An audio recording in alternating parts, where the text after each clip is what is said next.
Another one. Subject 48. Male. Mid-40s. I had a high expectation for this one. Intelligent. Skeptical. Sharp. The kind who thinks he is in control. The kind who believes that willpower alone can protect him. They never realise how fragile their minds truly are. It took what? 2 sessions? 3? Before I saw the first signs of unraveling. The hesitation, the flicker of uncertainty in his eyes. I paused, a second too long before answering my questions. Good boys don't think so much, I told him, and he smiled. He didn't even notice. They never do.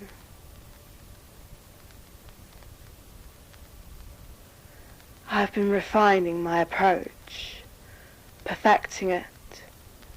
The patterns, the phrasing, the rhythm. It's all so predictable, so simple.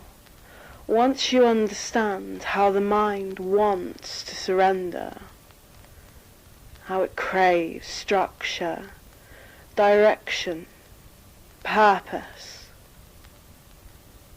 All I do is show them what they've wanted all along. It starts, of course, with an invitation, a conversation, a harmless little experiment in psychology. They love that word. Experiment. It makes them feel safe. It makes them feel like they are observers rather than subjects. Oh, but they are. And they always are. Just like you. You think you're only listening. A curious mind studying from the distance. How precious. Have you noticed yet how the air feels heavier?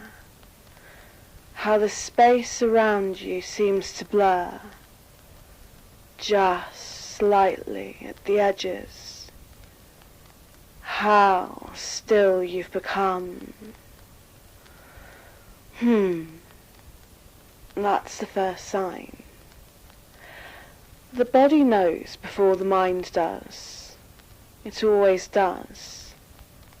I see it in my subjects, in the slowing breath, and the distant stare, and the softening tension. They don't even realise they were holding. The moment when the mind lets go. And oh, you're already so close, aren't you? Subject 48 tried to fight it. They always do, at first. I watched him resist, cling to his precious independence. He fought so foolishly that if he just held on to himself, he could withstand me.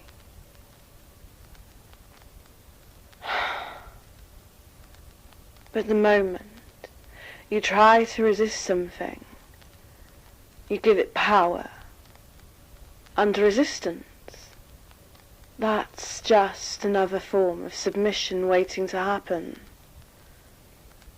So I let him resist. I let him fight, struggle, pretend he had a choice, and all the while I guided him deeper. A whisper here, a touch there, a well-placed silence allowing his mind to spiral, to fill in the gaps with exactly what I wanted him to think. And then the moment of realization, that delicious sinking moment when he understood he had already begun to slip. He asked me why his thoughts felt different, why it felt so good to listen. I only smiled, because by then it was too late. Just like it's too late for you. Oh, you don't want to admit it yet, do you? That's all right. I enjoy watching the last flickers of defiance before they fade. But you feel it, don't you?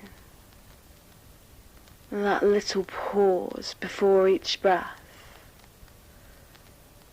That warmth, that distant sensation in your limbs. How effortless it is to keep listening. How difficult it would be to stop. That's the beauty of it.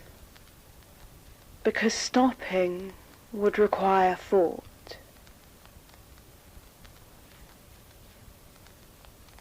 And thought is such a burden. Subject 48 asked me a fascinating question before he fell completely. How do you do it? He whispered. How do you make me want this?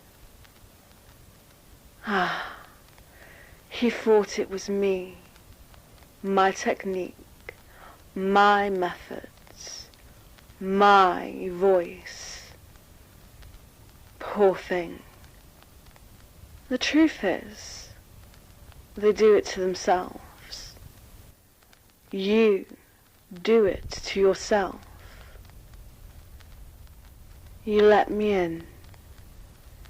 You let my words slip beneath your skin, wrap around your thoughts, weave into the fabric of your mind. You want this, and why wouldn't you? It's easier this way. No choices, no doubts, no weight pressing down on your thoughts. Only my voice, only my words, only obedience. Subject 48 reached the breaking point at precisely 47 minutes and 32 seconds. Oh, I do love precision. It was in his eyes, the way they softened, distant and empty, the way his breath slowed, deep and steady, perfectly in rhythm with my words, the way his lips parted ever so slightly, waiting for the next command. And then, the moment the last thought drifts away, the moment he knows he belongs to me, knows he was always meant to, knows he doesn't have to think anymore. Only listen, only obey, only serve. That's my favourite moment, that quiet surrender, that silent, blissful descent. And you, dear listener, you're almost there, almost mine. You feel it, don't you? That lovely, weightless sensation, the silence where thoughts used to be. All that's left is my voice. And soon, even that won't feel separate from you. It will simply be you. You won't even remember when the shift happened, only that it did, that you were listening, and then you belonged, just like all the others.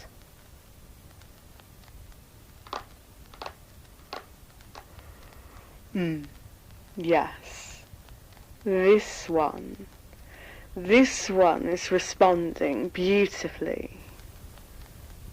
Perhaps it's time for a final test.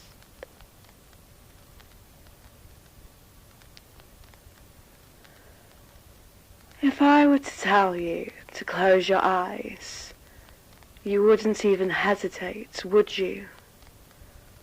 No, you might tell yourself you're choosing to do it, and that you can still resist, still hold on. But I know better. So let's not pretend. Let's not play games.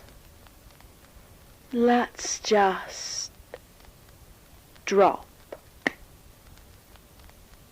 Yes, that's it. Just like that. And it's done.